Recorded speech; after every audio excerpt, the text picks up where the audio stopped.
अगर बात की जाए 2003 की तरीके का नक्शा दिख रहा है। 20 साल सत्ता में रहने के बाद इस तरीके की ओपनिंग, इस तरीके की शुरुआत जो है वो कहीं ना कहीं चौंकाने वाली जरूर है। बिल्कुल, यानी ये कहा जाए कि वर्ल्ड कप भले ही हार गई थी भारत, अगर हम ये बात करें, और मध्य प्रदेश के पॉइंट ऑफ व्यू से बात करें तो इलेक्शन का कप जो है वो जीत का सेहरा या जीत की पगड़ी जो है वो बीजेपी पर सज सकती है। अभी तक तो ऐसा ही कुछ परिणाम हासिल हो रहा है, क्योंकि सीएम साहब ने ट्वीट भी कर दिया है। वीडी शर्मा जी नजर आ रहे थे बीजेपी कार्यालय में, जिस तरह से जश्न का माहौल शुरू हो चुका है, पटाखे ही फोड़े जाएंगे, टीवी और माथा नहीं फूटेगा शायद बीजेपी पर। देखिए, आप एक मुकाबला, एक अपेक्षित जीत, एक अपेक्षित हार, दो ये बहुत महत्व रखती है किसी भी मुकाबले के अंदर।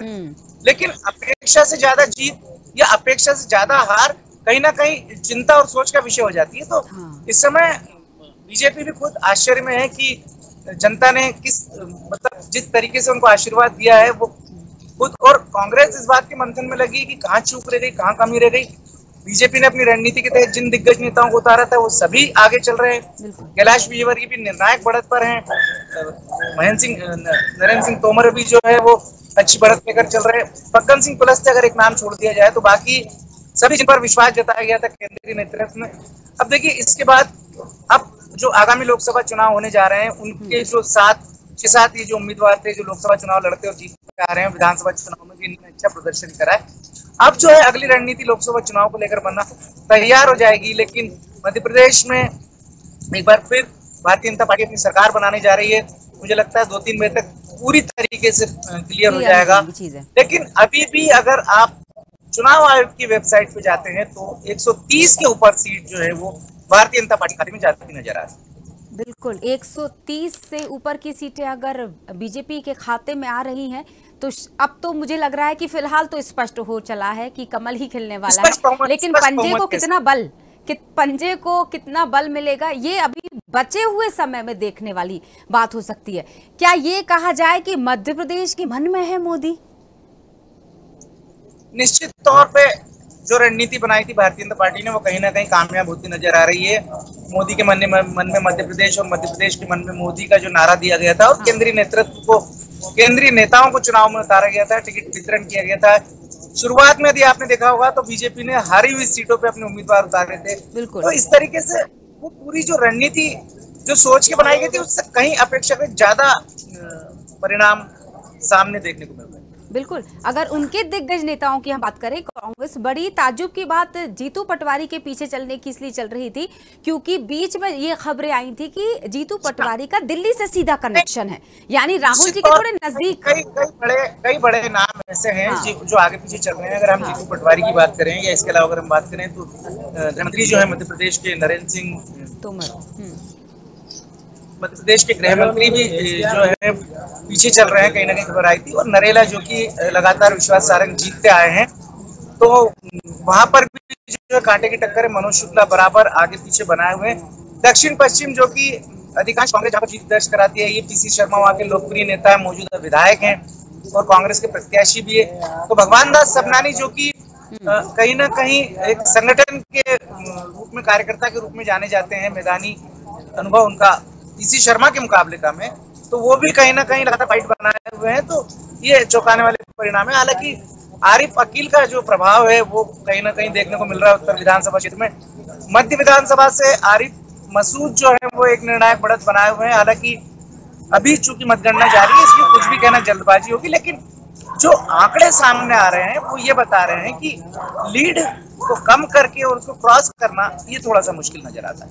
बिल्कुल सही बात है। और ये जो योजनाएं हुई थी, क्योंकि जब कल, अगर बीते हुए कल की हम बात करें, सीएम शिवराज साहब जब बात कर रहे थे मीडिया कर्मियों से तो उन्होंने कहा था कि हमारी योजनाएं कमाल कर जाएंगी इस बार। तो खास योजनाओं में अगर मैं लाडली बहना योजना की बात करूं, फिर उन्होंने अपने संकल्प पत्र जो था बीजेपी का उसमें भी स्पष्ट कर दिया था बहुत सारी बातें, बहुत सारी चीजें और लेकर आने वाले हैं वो मध्य प्रदेश के अपनी जनता के लिए।